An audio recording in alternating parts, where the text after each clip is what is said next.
मंगलम उसका जो है हम प्रश्न उत्तर जो है लेकर आए हुए हैं। तो प्रश्न उत्तर को हम लोग देखेंगे, जहां से बोर्ड एग्जाम में लगभग में जो है यहाँ से 2 क्वेश्चन जो है आप लोगों का सब्जेक्टिव का रहा। बोर्ड एग्जाम में जो है आप लोगों का मंगलम पाठ से जो है प्रश्नों को पूछा भी गया है। मंगलम पाठ का यहाँ पे आप लोगों को प्रश्न दिया गया है, जिसको हम लोग कहते हैं अभ्यास। अभ्यास मतलब लिखित दिया गया है, अभ्यास करना है, इसको लिखकर अभ्यास करना है। एक पदेन उत्तर लिखत, यानी कि एक पद में जो है उत्तर इसको लिखना है। सतस्य मुखम केन पात्रेण अपहितम अस्ति, कि सत्य का मुख जो है किससे जो है वह ढका हुआ है। तो इसका सत्य का मुख जो होता है वह स्वर्णमेन, स्वर्णमेन का मतलब होता है सोने जैसे पात्र से सत्य का मुख जो है वह ढका हुआ है। दूसरा क्वेश्चन कहता है पूषा कर्मय शतस्य मुखम अप्रवीणु, यानी कि कौन जो होता है वह सत्य का मुख जो है वह किस सत्य की प्राप्ति के लिए इसके किसके मुख को हटा देना चाहिए। तो जो है सत्य धर्म क महतो महान अस्ति, कौन महान से महान है, क महतो महान अस्ति, जिसमें दिया गया है क महतो महान अस्ति, ये इसका आंसर होगा आत्मनः। आत्मा आत्मा जो होता है वो महान से महान होता है ना। किम जयते, किसका जय होता है, तो सदा सत्य सत्यम, सत्यम मतलब होता है सत्य, सदा जो होता है वो सत्य की जीत होती है। कहते हैं कि सत्य की जीत होती है, असत्य की नहीं। देवायान पंथा केन वितता आसीत, यानी कि देवताओं का रास्ता जो होता है वो किससे विस्तृत होता है। कहते हैं कि जो है देवताओं का रास्ता जो है किससे खुलता है, किससे विस्तृत होता है, तो कहते हैं सत्येन। सत्येन का मतलब होता है सत्य, सत्य से ही देवताओं का रास्ता भी विस्तृत होता है, ये खुलता है। नद्या यहाँ पर होगा, नत्या नहीं नद्या होगा। नद्या के विहाय समुद्रे अस्ति गच्छन्ति, नद्या जो होता है इनकी नदी किसके जो है कि किसको छोड़कर समुद्र में विलीन हो जाता है। तो समुद्र में विलीन हो जाता है किसको छोड़कर, तो नाम रूप को। समुद्र में जो होता है वो नदी जो होता है अपने नाम रूप को छोड़कर समुद्र में क्या होता है, विलीन हो जाता है। अब देखिए कहता है कि अधोलिखितम उदाहरणम अनुसृत्य पदत प्रश्नानाम उत्तराणी पुण्य वाक्य ने लिखिता, यानी कि जो अधोलिखिता में मतलब जो दिया गया है, जो प्रश्न को दिया गया है उसको पूर्ण वाक्य में इसको आंसर देना है। ठीक है ना, पूर्ण वाक्य में इसका आंसर क्या करना है, देना है। ठीक है, देखिए कहता है इसमें प्रश्न में कहता है सतस्य मुखम केन अपहितम अस्ति, इनकी सत्य का मुख जो किससे ढका हुआ है। प्रश्न में कहता है कि सतस्य मुखम केन अपिहितम अस्ति, इनकी सत्य का मुख किससे ढका हुआ है। तो सतस्य मुखम हिरण्मयन पात्रेण अपहितम अस्ति, ये कि जहां पर केन जो दिया गया है ना, यहाँ पर केन के जगह पे हिरण्मयन पात्रेण लगा देना है खाली, है ना, बाकी सब उतार दीजिएगा। सतस्य मुखम केन अपहितम अस्ति, इनकी सतस्य मुखम हिरण्मयन पात्रेण अपहितम अस्ति, जहाँ पे केन जो है केन का मतलब है किससे ढका हुआ है, तो सतस्य इनकी हिरण्मयन पात्र से, इनकी सोने से पात्र से जो है सत्य का मुख क्या हुआ है, ढका हुआ है। ठीक है ना। दूसरा क्वेश्चन कहता है कश्य गुहायाम अणु अभियान आत्मा निहित अस्ति, किससे जो है कहते हैं किससे जो है गुहायाम अणु अभियान आत्मा निहित अस्ति, इनकी किसके अंदर जो है आत्मा जो होता है निवास करता है। तो जंतु निहित गुहा, जंतुओं के हृदय रूपी गुफा में जो होता है आत्मा जो है निवास करता है। विद्वान कस्मात विमुक्तो भूत्वा परात परम पुरुष मुपैतम उपैतति, इनके विद्वान जो है वो किसको छोड़कर परम पुरुष परमात्मा में विलीन हो जाता है। जो विद्वान जो होता है वह किसको छोड़कर परम पुरुष परमात्मा में विलीन हो जाता है। तो विद्वान नाम रूपात, इनके नाम रूपात विमुक्तो भूत्वा परम के परमात्मा परात परम पुरुष मुपैतम उपैतति, ये कहता है विद्वान जो होता है अपने नाम रूप को छोड़कर, विद्वान जो होते हैं अपने नाम रूप को छोड़कर परम पुरुष परमात्मा में विलीन हो जाते हैं। जैसे कि यहाँ पर देखा गया है इनकी कस्मात विमुक्तो, यानी कस्मात जहां पर रहेगा ना वहां पे केवल नाम लगा दीजिएगा, नाम रूपात, इनके नाम रूपात लगा दीजिएगा, उसके बाद बाकी सब उतार दीजिएगा। कहता है कि आप कामा ऋष्य केन पया सत्यम प्राप्नुवन्ति, इनकी आप कामा, इसका आंसर होगा आप कामा ऋष्य सतेन पंथा सतस्य प्राप्नुवन्ति, इनके शिष्य जो होते हैं वह किसको जो प्राप्त करके जो है किसको प्राप्त करते हैं। आप इनके आप कामा ऋष्य सतेन पंथा, एक केन के जगह पे खाली लगा देना है सतेन पंथा सतस्यम प्राप्त नुवंती। कहता है विद्वान की दृश्यम पुरुष इनकी पुरुषम चेती, इनके विद्वान किसको जो है वो क्या करते हैं, विद्वान की दृश्यम पुरुषम चेती वेदा हेमंते पुरुषम महात्मना, कौन से होते हैं, वेदों को जो है सबसे श्रेष्ठ माना गया है। वेदा हेमंत पुरुषम महात्मना, इनकी वेदों में जो होता है वो पुरुष की महात्मा के बारे में यहाँ से क्वेश्चन जो होता है आप लोग का आता है, लगभग 1 से 2 क्वेश्चन यहाँ से आप लोग का आता है। पहला क्वेश्चन है मंगलम पाठ की विशेषताओं का वर्णन करें।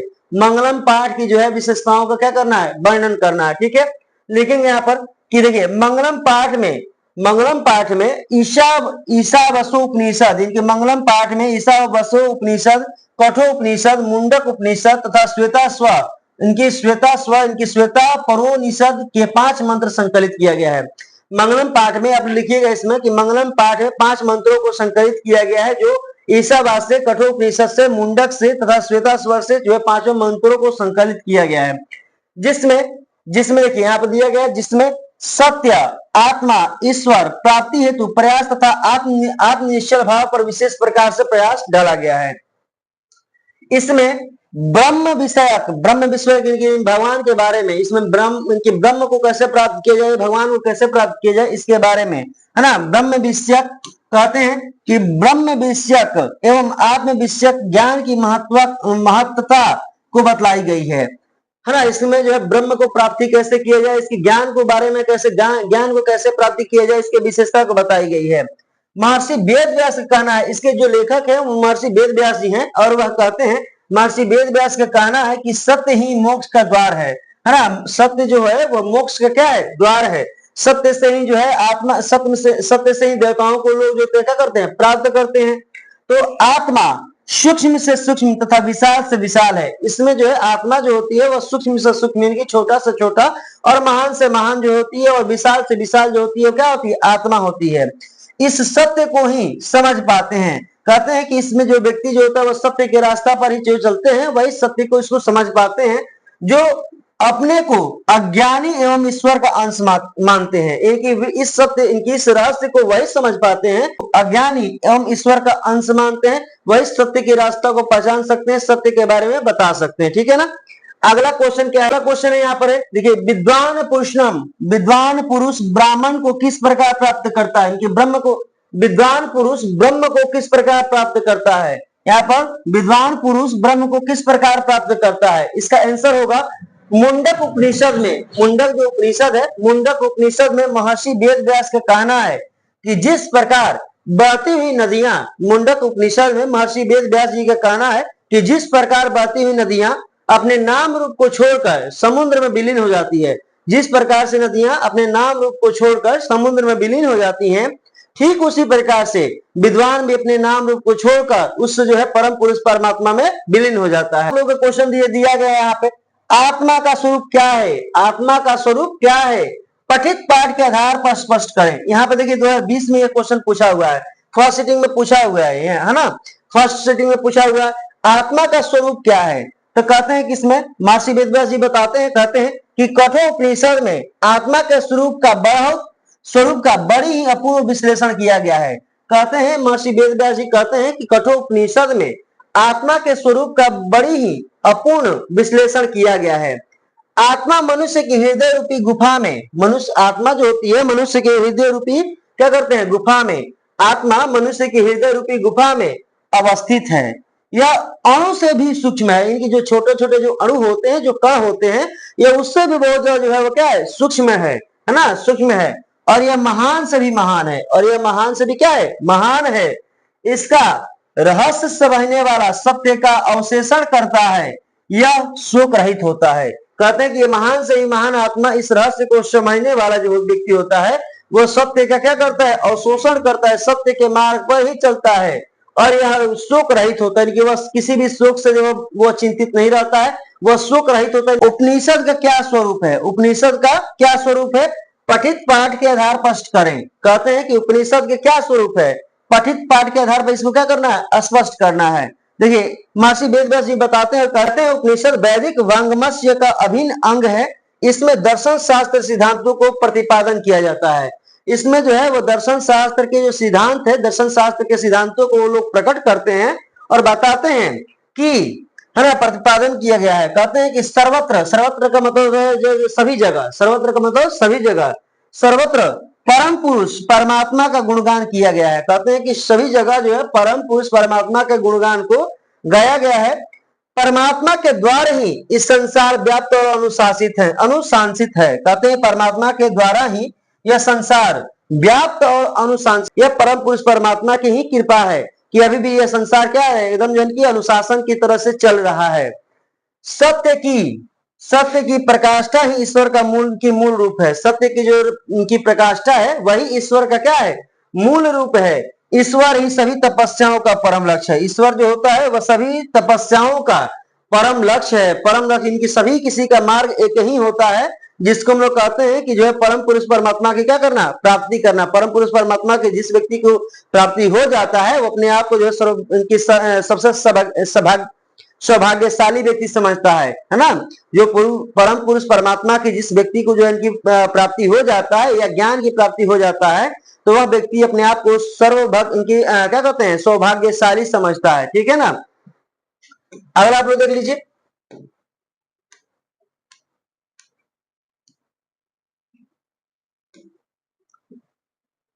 अगला आप लोग का यहाँ पर है, कहते हैं अगला में का उपनिषद ग्रंथ का मूल उद्देश्य क्या है। उपनिषद वैदिक वांगमस्य का अंतिम भाग है। उपनिषद जो होता है वैदिक वांगमस्य का अंतिम भाग है।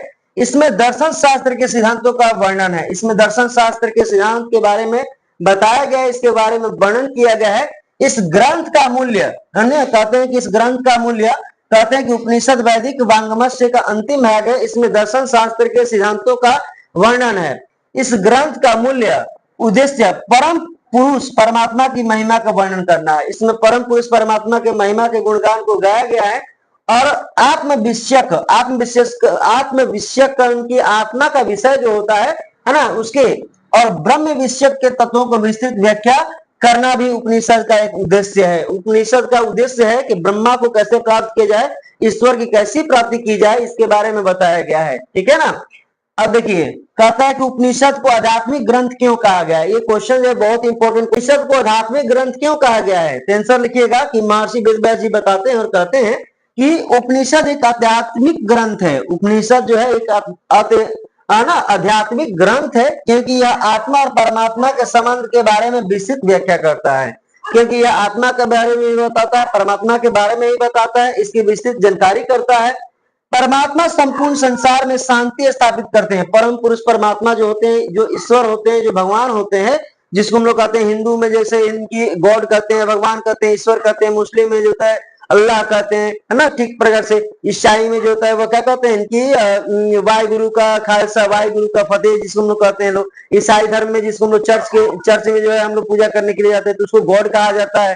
ठीक है ना। तो इसी प्रकार से संसार में जो शांति स्थापित करते हैं। सभी तपस्वियों का परम लक्ष्य परमात्मा को प्राप्त करना होता है। सभी जितना भी तपस्वी जो होते हैं, जो तपस्या करते हैं लोग, जो ईश्वर की प्राप्ति के लिए ही ये लोग जो क्या करते हैं, तपस्या करते रहते हैं। तो तपस्वियों का परम लक्ष्य जो है वो परमात्मा की प्राप्ति करना है। लोग संसार रूपी सागर को कैसे पार करते हैं, ये भी क्वेश्चन बहुत ज्यादा इंपॉर्टेंट है ना। कहते हैं कि महान लोग संसार रूपी सागर को कैसे पार करते हैं। आंसर बताइएगा कि श्वेता स्वर उपनिषद में ज्ञानी लोग और अज्ञानी लोगों में अंतर स्पष्ट करते हुए महर्षि वेदव्यास कहते हैं, यानी कि जो इस संसार में जो व्यक्ति ज्ञानी है और जो व्यक्ति अज्ञानी है, उसके बारे में महर्षि वेदव्यास जी वो बताते हैं और कहते हैं कि अज्ञानी लोग अंधकार स्वरूप और ज्ञानी प्रकाश स्वरूप है। कहते हैं कि जिस व्यक्ति के पास जो है ज्ञान नहीं है, वो अंधकार के समान है, एकदम अंधकार में उसका जो जीवन जो है वो अंधेरे में गुजरेगा। उसका जीवन जो है एकदम जो है इनकी कष्टमय हो जाता है। लेकिन व्यक्ति जो है वो ज्ञान प्राप्त कर लेता है, वो प्रकाश स्वरूप हो जाता है। महान लोग इसे समझकर है ना मृत्यु को पार कर जाते हैं। महान जो व्यक्ति होते हैं, जो ज्ञान को जो प्राप्त कर लेते हैं, और ज्ञान को प्राप्त करने के बाद ये लोग जो है इसको समझकर मृत्यु को क्या कर देते हैं, पार कर जाते हैं। संसार रूपी सागर को पार करने का इसमें बढ़कर अन्य कोई रास्ता नहीं। ईश्वर प्राप्ति ही तपस्या का मूल्य उद्देश्य क्यों है। कहते हैं इसमें क्वेश्चन में कि ईश्वर प्राप्ति ही जो है वो तपस्या का मूल्य उद्देश्य क्यों है। तब कहते हैं इसमें महर्षि वेदव्यास जी बताते हैं और कहते हैं कि सभी तपस्वियों के तपस्या का मूल्य उद्देश्य ईश्वर प्राप्ति है। जितने भी तपस्वी जो लोग होते हैं, जो ऋषि मुनि हो गए, देवतागण हो गए, यक्ष हो गया, दानव हो गया, गंधर्व हो गया, या कोई भी जो व्यक्ति जो होता है, जो मतलब ईश्वर के प्रति अपना जो पूर्ण समर्पण कर देता है, उद्देश्य जो है वह एक ही प्राप्ति ही है। क्योंकि इसी से संसार में आवागमन के बंधन से मुक्ति मिलती है। संसार में जो भी व्यक्ति होते हैं, वो संसार में आवागमन के बंधन की आवागमन होते रहता है। जब तक व्यक्ति की मृत्यु नहीं होगा, तब तक वो व्यक्ति जो है फिर जो है दूसरा जन्म नहीं हो सकता है, और जब तक दूसरे व्यक्ति का जन्म नहीं हो सकता है, तब तक वो मरेगा नहीं। तो इसी तरीके से जो है वो सिलसिला जो होता है वो चलते रहता है। ईश्वर जो है उसको जो है इनकी इस प्रक्रिया को चलाते रहते हैं। आवागमन के बंधन से इसको मुक्ति मिलते रहता है। आत्मा के विषय में भी जानकारी मिलती है और सत्य के कारण ही ईश्वर की क्या होती है, प्राप्ति संभव है। सत्य के कारण से ईश्वर की क्या है, प्राप्ति क्या है, संभव है। यहाँ पर आप लोग पहला चैप्टर था, पहला चैप्टर का आप लोगों का क्वेश्चन, अगर आप लोग जो इसका स्क्रीनशॉट लेना चाहते हैं तो स्क्रीनशॉट भी आप लोग क्या कर सकते हैं, ले सकते हैं, इसमें देख सकते हैं।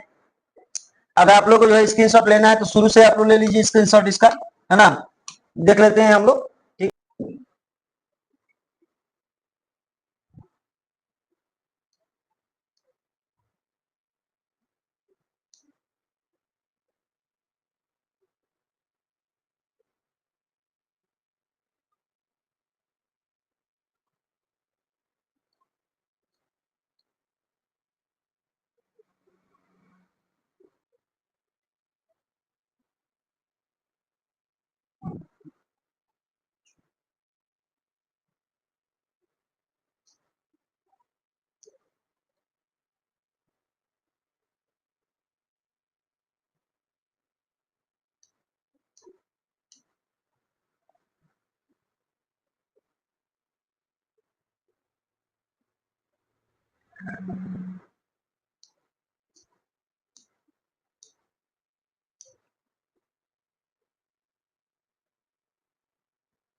जो आप लोग क्वेश्चन आंसर से लेकर हर चीज बता दिया गया। अगर आप लोग को वीडियो में अगर अच्छा लगा हो तो वीडियो को लाइक करिए, उनके चैनल को सब्सक्राइब करिए। आप लोग अगर फेसबुक पर देख रहे हैं तो फेसबुक के पेज को जो है जरूरी फॉलो कर लीजिए, है ना। आप लोग जो है हम लोग को ही आगे बढ़ाइए ताकि हम लोग जो है आप लोग का हर चैप्टर का हर जो है आप लोगों का विषय का हम लोग जो है किसी तरीके से आप लोग के ऊपर मेहनत करते रहे, पढ़ाते रहे, ठीक है ना। बहुत बहुत धन्यवाद।